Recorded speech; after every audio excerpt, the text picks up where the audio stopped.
समीर भाऊ तिथे यांना विनंती करतो आपण आपली थोडक्यात प्रस्तावना मांडायची। हॅलो हॅलो हॅलो हॅलो अखंड हिंदुस्थानचं आद्य दैवत छत्रपती शिवाजी महाराज, त्याचप्रमाणे अखेरच्या श्वासापर्यंत स्वराज्यासाठी लढणारे छत्रपती शंभू महाराज यांच्या स्मृती विनम्र अभिवादन करून या ठिकाणी शहर, जंगल आणि जमीन यांच्यासाठी आदिवासी समाजामध्ये जन्म घेऊन आणि जंगलचा मूलमंत्र देणारे धरती आबा बिरसा मुंडा, त्याचप्रमाणे सह्याद्रीचा डहाण्या वाघ राघोजी भांगरे, त्याचप्रमाणे खेड तालुक्याच्या पश्चिम पट्ट्यातला वाघ सतुजी बाबा मराडे यांच्या विनम्र अभिवादन करून या ठिकाणी आदिवासी समाजामध्ये होणारी घुसखोरी, बंजारा समाज असेल, धनगर समाज असेल, यांनी हैदराबाद गॅझेटियरचा आधार घेऊन या ठिकाणी आदिवासी समाजामध्ये घुसखोरी करण्यासाठी प्रयत्न करत आहेत। विविध मोर्चे काढून त्याचप्रमाणे निवेदन देऊन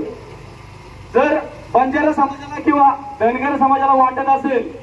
की आपण आदिवासी समाजामध्ये सामील होऊ, तर हा आदिवासी समाज कोणत्याही परिस्थितीमध्ये बंजारा आणि धनगर व इतर कोणत्याही जातीचा समावेश आदिवासी समाजात होऊन देणार नाही।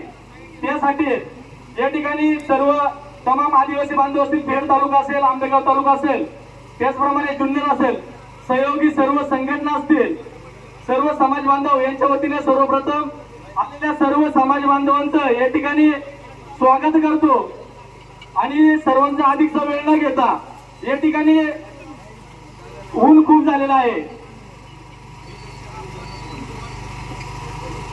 ऊन खूप झालेला आहे, सर्वांचा अधिकचा वेळ न घेता या ठिकाणी मी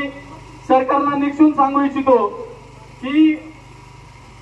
जे आरक्षण आमच्या बापाने म्हणजे डॉक्टर बाबासाहेब आंबेडकरांनी संविधानामध्ये आम्हाला दिलंय त्याला कोणी हात लावू शकत नाही। त्यामुळं कोणतेही समाज असेल, आणि मला एक सांगायचंय की हैदराबाद गॅझेट संविधानापेक्षा मोठं नाही, त्याच्यामुळे कोणताही गॅझेट असेल, कोणताही पुरावा असेल, भारत देश राज्य आपलं संविधानावर चालतं, तुमच्या गॅझेटवर किंवा एखाद्या जुन्या कागदपत्रावर चालणार नाहीये। या ठिकाणी आपण सर्वजण आलात, सर्वांचं या ठिकाणी आदिवासी समाजाच्या वतीनं आदिवासी उत्सव समिती असेल, त्याचप्रमाणे आदिवासी सर्व समाज बांधव असेल, खेड तालुका यांच्या वतीने आपलं सर्व स्वागत करतो आणि या ठिकाणी माझे विचार थांबवतो। जय आदिवासी, जय बिरसा, जय राघोजी, सत्तूजी बाबा की